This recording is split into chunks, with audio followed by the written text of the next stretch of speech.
Let's get more now. We can speak to Dr. Victoria Rose, who is a British doctor who is just back from her third humanitarian mission to Gaza. Dr. Rose, thank you very much indeed for your time today.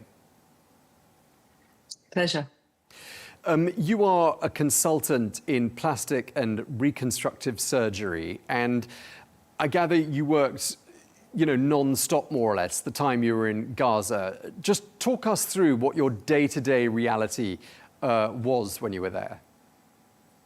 Well, we would start operating at about 8 o'clock in the morning, and we would have a list downstairs in one of the big NGO-run buildings.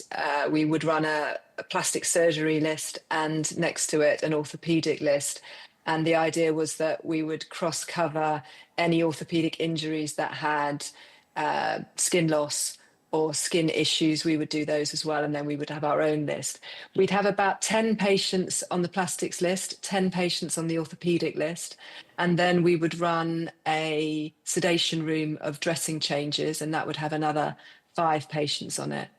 At the same time, we'd have to be available to the main theatre suite, which was upstairs, and it was a block of 5 theatres, and that's where general surgery, neurosurgery, vascular surgery would undertake their work. And if they came across any patients that had large areas of soft tissue loss or burns or needed amputations, then they would call us and we would go up and help them with those cases as well. So it's a really quite a busy day. We're operating on up to 25 patients a day. And we would normally try and finish all the planned work by about 10 o'clock at night. And then we would go back to the accommodation area, which was within the hospital. We would normally eat. We would discuss the plans for the next day. I would put in the following day's operating list, and then we would submit all our numbers of our activity for the day to the WHO and then go to bed. We would be called in the night for any mass casualty events that required urgent plastic surgery. So that would normally be limb-threatening injuries.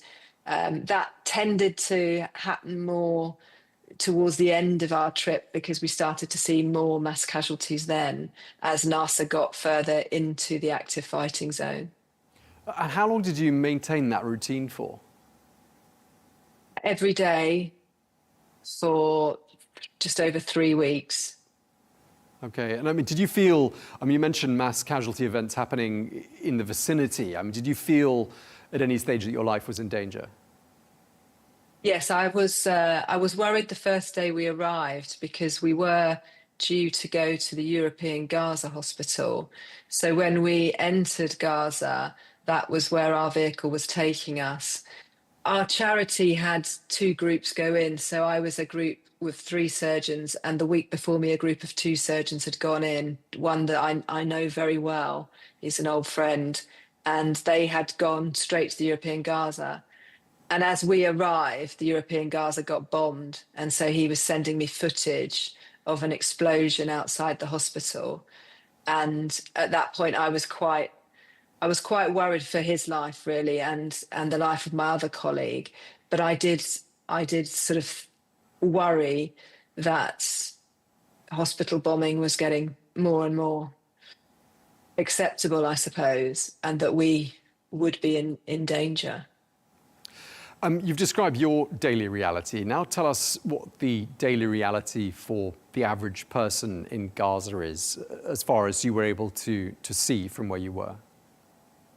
So obviously I'm mixing mainly with Palestinian doctors and nurses. They've all been displaced, many of them up to 15 times now. Lots of them are living in tents.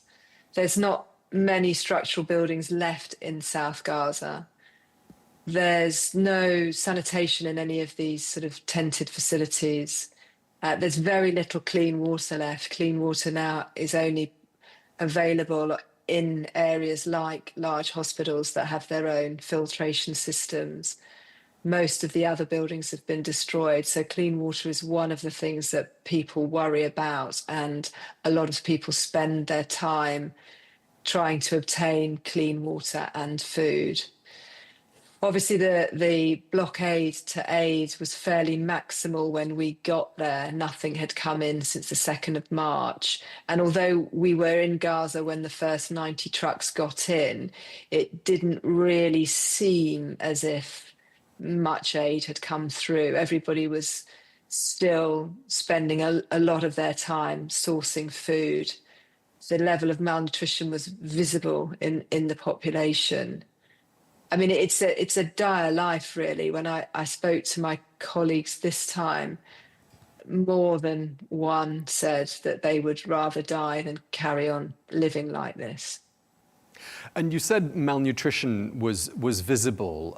Could you just try to help us understand? Because we're told sometimes by the authorities in Israel that reports of malnutrition, reports of starvation are wildly exaggerated.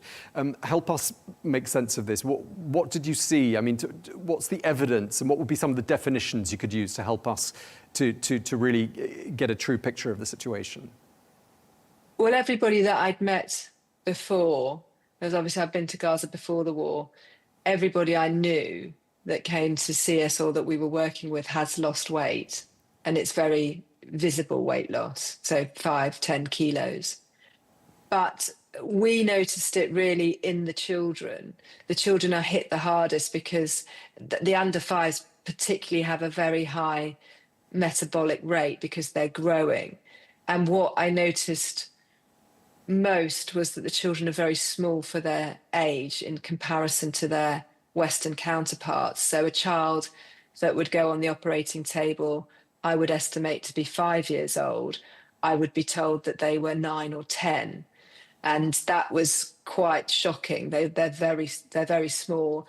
There's definite fat loss and muscle wasting to see in the children. The other thing that we noticed is their immune system's definitely been suppressed. And that's one of the first things to go in malnutrition. You just don't have that cell turnover to fight off infection or repair, really. You need those essential nutrients and vitamins for cell restoration. And we saw a lot of children that would have stabilized or made some sign of recovery when we were in Gaza in March, but this time you were cleaning, debriding and dressing wounds, and then when you brought them back to do the reconstruction, there was signs of infection, more dead tissue, nothing was recovering. And that's quite hard to deal with because we also had a lack of antibiotics. We only had 3 types of antibiotics left. We had meropenem, gentamicin and a cephalosporin, and those 3 are not really first-line antibiotics for dirty wounds like this. We would normally in the UK use a broad-spectrum penicillin, but we'd run out of that. So coupled with that depressed level of healing and immunity, you've got no pharmaceutical aids to help the situation. So we saw a lot of children who possibly would have had treatable or more salvageable injuries, and we couldn't really do much other than amputate. We're also told, I mean, in addition to what sounds like an acute shortage of antibiotics, that operations are sometimes having to be conducted without correct anesthesia, without the right tools. Were you allowed to bring anything with you? Because I'm sure you had to pass by Israel in order to get there. Were you allowed to bring supplies, knowing as you did from having worked there on the ground, what sorts of medications, what sorts of tools might be most in need? Well, the charity doesn't have a license to carry medicines, so we've never attempted to get medicines in. The rules from COGAT, who are the Coordination of Activities in the Occupied Palestinian Territories, are that the emergency medical teams can only bring 1 bag with them, and that bag can't be more than 23 kilograms. And it's suggested that you don't bring any kit in that bag. You're limited to the number of mobile phones, computers, cigarettes, any of those items that could be sold. You're not to bring in multiples, but they do ask you not to bring in kit as well. However, I've never had any kit taken off of me. I've not bought in huge quantities, but this time I bought a skin grafting set and I bought some instruments. I bought probably 2 full sets of, scissors and forceps because I knew that NASA didn't have them, or we knew that the European Gaza didn't have them, which was where we were supposed to go, but NASA didn't have them either. And they were distributed amongst mine and my colleagues' belongings in a way that looked as if they weren't huge quantities. But none of our bags got opened. Well, if they got opened, nothing got taken. So we did get quite a lot in, but there is always that fear that you won't. And there are stories that people have had things taken off them, but that certainly didn't happen to us. Is there one image or one scene from your time in Gaza? You say you were there around 3 weeks, that you're just never going to be able to erase from your mind, whether it's from this latest trip or one of the previous trips? Or perhaps there was one encounter with one individual that perhaps struck you more than all the others? There's been lots, really, to be honest, but it's the children more than anything. And it's normally the children with life-changing injuries who you then find out have lost all of their relatives, so they've been orphaned as well. I think one of the hardest things for me was a 7-year-old girl that came in, had been blown up, and she had lost a section of her knee. So she'd lost the bone from her knee to her shin, and that was missing, as was all the skin overlying it. And the muscles that should have been there were gone. And when she was brought in, when you lose something like that in the UK, if you amputate a bit of you, when you're brought into hospital, they always bring the part with you, and there's an attempt to replant that part. And this was quite offsetting, that she'd come in and that part of her body was completely missing. And anatomically, it's very odd to look at a wound like that. And she was one of the patients that was definitely suffering from malnutrition. And when we did the first operation to clean her leg and dress it, I was fairly confident that we'd made some ground and that when we got her back, we would be able to reconstruct her. But by the time we got her back 48 hours later, and the wound was infected and there was more dead tissue in, and she had to undergo another debridement, so removal of that dead infected tissue. And by the 4th time we brought her back to the operating room, it was clear that we were going to have to amputate her leg, and that we were going to have to amputate her leg above the knee. And I think that was quite hard, because the initial injury, we had such a good plan to reconstruct her, but she just wasn't healing. She succumbed to infection. It was just impossible to carry out the initial plan. And for a 7-year-old to have an above the knee amputation is just devastational, really. I mean, the word life-changing doesn't cover it. And she'd been orphaned in the blast as well. A horrific story there. I mean, I assume you follow, now that you're back in the UK, what's happening in Gaza, and perhaps you avoid them, but when you watch news channels, what bothers you most about what you know to be the reality on the ground, and how it's covered and how it's portrayed by the media and by officials on either side? I think it's very difficult, and I have to sort of concentrate on the humanitarian side of it.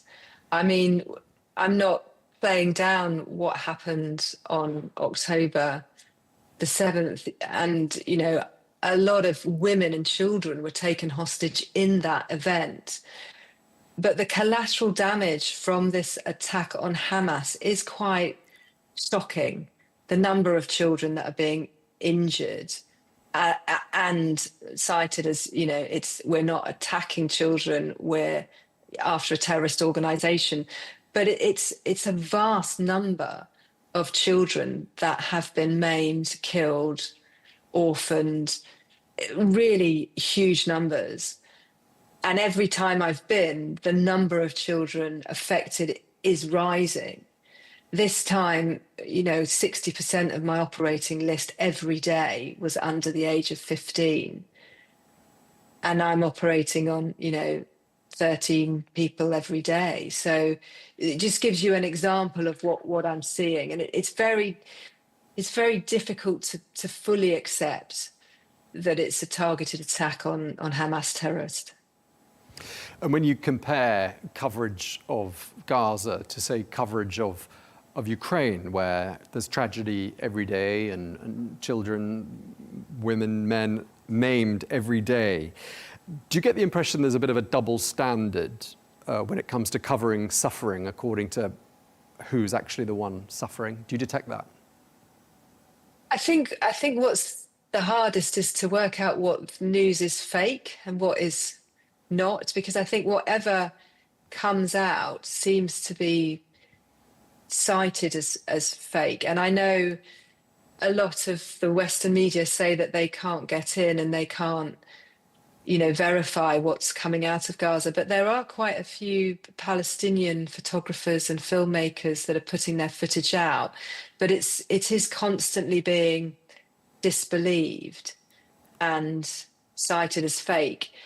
Just as in, a lot of the comments that Israel make are being, lots of the comments about the initial October the 7th were cited as fake. And I just think we've got a very muddy picture of what's going on. And all I can say is what I saw. And I saw a lot of young children with very devastating wounds. Okay, and Dr. Rose, I mean, given that there is a discrepancy, it would appear, between what you saw and what we as a news channel and other news channels get told, for example, by the Israeli government. Let me put some quick statements to you, and I'd like to get your reaction to them. And you can tell me in a couple of words whether or not those statements hold any water. So one thing we're repeatedly told is that hospitals are hotbeds for Hamas. They're used as command centers by militants. Did you see any evidence to support that? Not this time. Not any time I've been there. I mean, I've been to the European Gaza and Nasser twice, and over the course of 2024 and into 2025, I haven't seen any Hamas soldiers in those hospitals when I've been there. I haven't actually seen anyone in military uniform or anyone carrying a gun, but I don't know what Hamas looks like, I suppose, would be the answer to that. And maybe they were there and I didn't see them, but I didn't see anyone militarized. All right, we're told hospitals are used as a cover for a labyrinth of tunnels used by militants. Did you see any tunnels, or were there any areas of the hospital people said, "Oh, I wouldn't go there if I were you"? No, I didn't see any tunnels, but then I have seen footage of tunnels. So all I can say is what I saw. I didn't see any tunnels at Nasser, and in the march, I didn't see any tunnels at the European Gaza. But I spend most of my time in the operating theatre or walking between the accommodation and the operating theatre. I was quite surprised by the footage from the European Gaza to see that there were tunnels under the front entrance, particularly because I walked across that every day, and that was completely unnoticed by me. Okay, we're told that the majority of the 54,927 people killed, which is the latest local official death toll, although that might be disputed by Israel, we're told the majority were Hamas militants. Does that sort of ring true to you? Well, as I said, I think half of them are children. At least half of them are children. So unless they're recruiting children, I would say I can't follow that statistic, really. Half of the people I treated were children, so I can't follow that statistic.